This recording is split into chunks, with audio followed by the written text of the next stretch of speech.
ಬಳಸ್ತೀರಾ? ಯಾರು ಬಳಸ್ತಾ ಇಲ್ಲ? ಶೇಂಗಾ ಮಾರಾಯಮ್ಮ ಕೂಡ ಮೊಬೈಲ್ ಬಳಸ್ತಾರೆ. ನಿಮ್ಮ ಹತ್ರ ಮೊಬೈಲ್ ಇಲ್ಲ ಅಂದ್ರೆ ನಂಬೇಕಾ? ಹೌದಾ? ಆಯ್ತು. ಮೊಬೈಲ್ ಎಷ್ಟು ಒಳ್ಳೆಯದೋ ಅಷ್ಟೇ ಕೆಟ್ಟದ್ದು. ಒಳ್ಳೇದೇನಕ್ಕಪ್ಪ, ನೀವು ಓದ್ಲಿಕ್ಕೆ ಅನುಕೂಲ ಆಗುತ್ತೆ. ಚಾಪ್ಟರ್ಸ್ ನೋಡೋದಾಯಿತು, ಸೈಟೇಷನ್ಸ್ ಆಯಿತು, ನ್ಯೂಸ್ ನೋಡೋದಾಯಿತು, ಒಂದು ಅರ್ಧ ತಾಸು ಒಂದು ದಿನಕ್ಕೆ ಒಂದು ಎಂಟರ್ಟೈನ್ಮೆಂಟ್. ಹೌದಾ? ಕೆಟ್ಟದ್ದು ಯಾವುದಾದ್ರು? ನಮಗೆ ಗೊತ್ತಿರೋಂಗೆ ಕೆಟ್ಟದ್ದು ಯಾವುದಂದರೆ ಅನ್ನೋನ್ ಆ್ಯಪ್ಸು ಕ್ಲಿಕ್ ಮಾಡೋದು, ಅನ್ನೋನ್ ಲಿಂಕ್ಸ್ ಕ್ಲಿಕ್ ಮಾಡೋದು, ಅನ್ನೋನ್ ವಾಯ್ಸ್ ಕಾಲ್ಸ್ ಅಟೆಂಡ್ ಮಾಡೋದು, ಅನ್ನೋನ್ ವಿಡಿಯೋ ಕಾಲ್ಸ್ ಅಟೆಂಡ್ ಮಾಡೋದು, ಇವೆಲ್ಲವೂ ಕೆಟ್ಟವು ಈಗಿನ ದಿನದಲ್ಲಿ. ಬಳ್ಳಾರಿಯಲ್ಲೇ ಭಾಳಷ್ಟು ಪ್ರಕರಣಗಳು ನಡೆದಿದ್ದಾವೆ. ಕೋಟಿಗಟ್ಟಲೆ ದುಡ್ಡು ಕಳ್ಕೊಂಡಿದ್ದಾರೆ. ಹೌದಾ? ಮೊಬೈಲೇ ಕೆಲವರು ಚಟ. ಮೊಬೈಲ್ ಬಂದಿರಲ್ಲೇನಿಲ್ಲ, ಸುಮ್ಮನೆ ತಗೊಳ್ಳೋದು, ಅದು ತಿಕ್ಕೋದು, ಏನಿರಲ್ಲ. ಇನ್ನು ಅಂಥವ್ರು ಇಂಥವ್ರು ಯಾವುದಾದ್ರು ವೆಬ್ಸೈಟು ಲಿಂಕ್ಸು ಅನ್ನೋನ್ ಅಪ್ಲಿಕೇಶನ್ಸ್ ಏನೋ ಬಂದು ಸುಮ್ಮನೆ ಇರ್ತಾರ? ಫಸ್ಟು ಒತ್ತಿರ್ತಾರೆ. ಒತ್ತಿದಾಗ ಏನಾಗುತ್ತೆ, ಅವ್ರ ಟರ್ಮ್ಸ್ ಕಂಡೀಷನ್ ನೀವು ಅಡ್ಮಿಟ್ ಆಗಿಬಿಡ್ತೀರ. ನೀವು ನೆಕ್ಸ್ಟ್ ಓದ್ಕೊಂಡು ಹೋಗ್ಬಿಟ್ರೆ ಫುಲ್ ಡೀಪಾಗಿ ಅದರಲ್ಲಿ ಇನ್ವಾಲ್ವ್ ಆಗಿಬಿಡ್ತೀರ.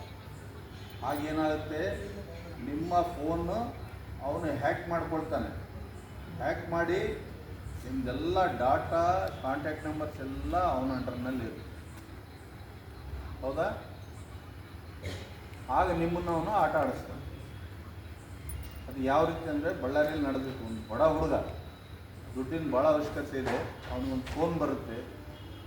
0% ಇಂಟ್ರೆಸ್ಟು, 1 ಲಕ್ಷ ರೂಪಾಯಿ ನಿಮಗೆ ಒಂದೇ ದಿನದಲ್ಲಿ ಲೋನ್ ಕೊಡ್ತೀವಿ, ತಿಂಗಳ 1,000 ರೂಪಾಯಿ ಕಟ್ಟಷ್ಟೇ ಅಂತ ಹೇಳಿ ಅವನು ಒಪ್ಕೊಂಡ್ಬಿಡ್ತಾನೆ. ಒಂದು ಲಿಂಕ್ ಕಳಿಸ್ತೀನಿ, ಕ್ಲಿಕ್ ಮಾಡಂತಾನೆ. ಅವನು ಕಳ್ಳ ಲಿಂಕ್ ಕಳಿಸ್ತಾನೆ, ಇವನು ಕ್ಲಿಕ್ ಮಾಡ್ತಾನೆ.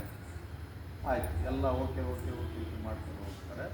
ಅವನ್ನೆಲ್ಲ ಟರ್ಮ್ಸ್ ಕಂಡೀಷನ್ ಅಡ್ಮಿಟ್ ಆದಂಗೆ ಒಂದು ಅರ್ಧ ಗಂಟೆಯಲ್ಲಿ ಅವನಿಗೆ ದುಡ್ಡು ಬಂದು ಬೀಳುತ್ತೆ. ಎಷ್ಟು? ಒಂದು 50,000 ರೂಪಾಯಿ ಬೀಳುತ್ತೆ.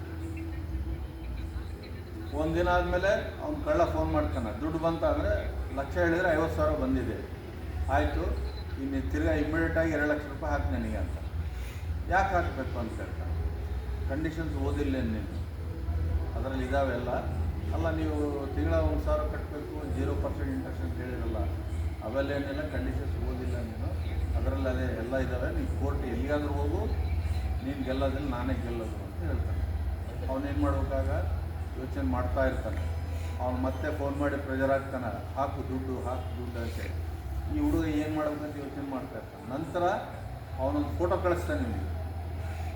ಆ ಫೋಟೋ ಯಾವ ರೀತಿ ಇರುತ್ತಂದರೆ, ಇವನ ಫೋನ್ನ ಹ್ಯಾಕ್ ಮಾಡಿ ಇವ್ರ ಫ್ಯಾಮಿಲಿ ಮೆಂಬರ್ಸ್ ಫೋಟೋ ತೊಗೊಂಡು, ಇವ್ರ ಮನೆ ಒಂದು ಫೋಟೋ ಫೇಸ್ ತೊಗೊಂಡು, ಬೇರೆ ಬೆತ್ತಲೆ ಚಿತ್ರ ಅದಕ್ಕೆ ಅಟ್ಯಾಚ್ ಮಾಡಿ ಇವ್ರಿಗೆ ಹಾಕ್ತಾನೆ.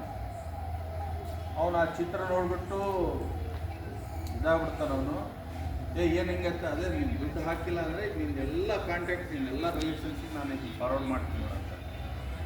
ಆಗ ಅವನೇನು ಮಾಡ್ತಾನೆ, ಇದ್ದಂಥವನಿದ್ರೆ ಮನೆ ಮಠ ಇದ್ದರೆ ಮಾರಿ ಅವನು ದುಡ್ಡು ಕೊಡ್ತಾನೆ, ಇಲ್ದಂಥವನು ಇನ್ನೊಂದು ಕೆಲಸ ಮಾಡ್ತಾನೆ. ಹೌದಾ? ಇದು ಆಗಿದೆ ಬಳ್ಳಾರಿಯಲ್ಲಿ. ಆಗ ಏನು ಮಾಡಬೇಕು, ಇಮ್ಮಿಡಿಯೇಟಾಗಿ 1930 ಕಾಲ್ ಮಾಡಬೇಕು. ಎನಿ ಆನ್ಲೈನ್ ಫ್ರಾಡು, ಇಂಥ ಯಾವುದಾದ್ರು ಅನ್ನೋನ್ ಲಿಂಕ್ಸಲ್ಲಿ ಕ್ಲಿಕ್ ಮಾಡಿ ನೀವು ತೊಂದರೆ ಒಳಗಾದರೆ, ನಿಮ್ಮ ಅಕೌಂಟಿಂದ ದುಡ್ಡೇನಾದರೂ ಯಾರೋ ಕದ್ದುಬಿಟ್ಟ, ಆಗ 1930 ಕಾಲ್ ಮಾಡಬೇಕು.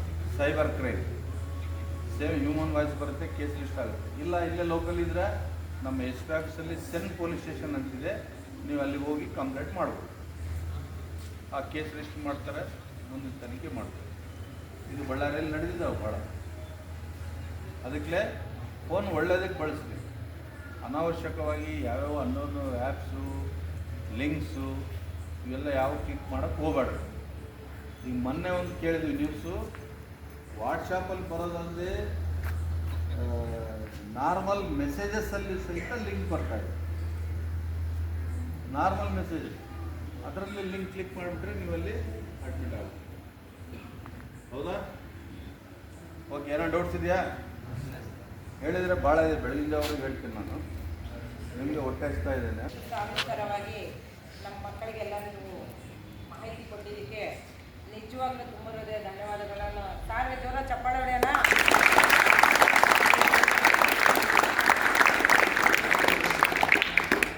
ಅದೇ ರೀತಿ ಇವತ್ತು ನೀವೆಲ್ಲರೂ ಇಷ್ಟು ಸಮಯ ಕೊಟ್ಟಿದ್ದೀವಿ, ನಿಮಗೂ ನಾವು ಚಪ್ಪಾಳೆ ಹೊಡಿತೀವಿ. ಒಂದೆರಡು ಸೆಕೆಂಡ್ ನಾನು ಇದು ಮಾಡ್ಲಿಕ್ಕೆ, ಯಾಕಂದ್ರೆಗಿನ ನೀವು ಇಷ್ಟು ಜನ ಇದ್ದೀರಲ್ಲ, ನಿಮ್ಮ ಮನೆಯಲ್ಲಿ ಎಲ್ಲರ ಮನೆಯಲ್ಲಿ ಹೆಣ್ಮಕ್ಳು ಇರ್ತಾರೆ, ಹೌದಾ? ಒಂದ್ಸಲ ನೀವು ಏನಾದರೂ ಮಾಡುವಾಗ ಯಾಕಂದರೆ ಸೋಷಿಯಲ್ ಮೀಡಿಯಾ ಎಷ್ಟೆಲ್ಲ ಆ್ಯಕ್ಟಿವ್ ಇರುತ್ತೆ, ಬಟ್ ನೀವು ಕಾಲೇಜಲ್ಲಿ ಓದೋ ಹುಡುಗರು ಇರೋದ್ರಿಂದ ನೀವು ಕೆಲಸ ಮಾಡೋದಲ್ಲಾಗಲಿ, ನೀವು ಕಾಲೇಜಲ್ಲಿ ಓದುವಾಗಲಿ, ಹೊರಗಡೆ ಎಲ್ಲೋ ಹೋದಾಗಲಿ, ಏನೇ ಒಂದು ಹೆಣ್ಮಕ್ಳ ಬಗ್ಗೆ ಅಪಪ್ರಚಾರ ಮಾಡುವಾಗ, ಇಲ್ಲ ಏನೋ ಒಂದು ಕಾಮೆಂಟ್ ಮಾಡುವಾಗ, ಏನೋ ಒಂದು ವಿಷಯ, ಎಕ್ಸಾಂಪಲ್ ನಾನು ಹೇಳಲ್ಲ, ಬಟ್ ನಿಮಗೆ ನೀವು ಅರ್ಥ ಮಾಡ್ಕೊತೀರ ಅನ್ಕೊತಾ ಇದ್ದೀನಿ. ಆ ಒಂದು ವಿಷಯನ ಸ್ವಲ್ಪ ನೀವು ಅದು ಫೇಸ್ಬುಕ್ಕಲ್ಲಾಗಲಿ ಸೋಷಿಯಲ್ ಮೀಡಿಯಾ ಒಳಗಡೆ ಅಪ್ಲೋಡ್ ಮಾಡುವಾಗ ಒಂದು ಸಲ ನಿಮ್ಮ ಮನೆಯಲ್ಲಿ ಯಾರಿದ್ದಾರೆ ಅನ್ನೋದು ಯೋಚನೆ ಮಾಡಿ, ಹೌದಾ? ಎಲ್ಲರಿಗೂ ತಾಯಿ, ಅಕ್ಕ ತಂಗಿಯರು, ಅತ್ತೆ ಅವರು ಎಲ್ಲರೂ ಇರ್ತಾರೆ. ಅದು ಒಂದು ವಿಷಯ ನೀವು ಗಮನ ಇಟ್ಕೊಂಡು ಸ್ವಲ್ಪ ಏನಾದರೂ ಮಾಡುವಾಗ, ಹೌದಾ, ಹೆಣ್ಮಕ್ಳ ಬಗ್ಗೆ ಸ್ವಲ್ಪ ವಿಚಾರ ಮಾಡಿ, ಬಹಳಷ್ಟು ಆಲೋಚನೆ ಮಾಡಿ ಅದೊಂದು ಸ್ಟೆಪ್ ನೀವು ತಗೋಬೇಕು ಅಂಥೇಳಿ ನಮ್ಮ ಮಹಿಳಾ ಮಂಡಳಿ ಕಡೆಯಿಂದನೂ ನಿಮಗೆ ನಾವು ಮನವಿ ಮಾಡ್ತಾ ಇದ್ವಿ. ನಾವು ಆರ್ಡ್ರ್ ಮಾಡ್ತಾ ಇಲ್ಲ ನಿಮ್ಮ ಕಡೆ, ಯಾಕಂದ್ರೆಗೆ ನಮ್ಮ ಮನೆಗಳಲ್ಲಿ ನಮ್ಗೆ ಇವಾಗ ಹೆಣ್ಮಕ್ಳು ಅಂತೆಲ್ಲ ಗಂಡ್ಮಕ್ಳು ಇದ್ದಾರೆ. ಅದೇ ಥರ ನಿಮ್ಮ ಮನೆಯಲ್ಲಿನೂ ತಾಯಿಯಂದಿರು, ಅಕ್ಕ ತಂಗಿಯರು ಎಲ್ಲರೂ ಇರ್ತಾರೆ. ಸ್ವಲ್ಪ ನೀವು ಯೋಚನೆ ಮಾಡು.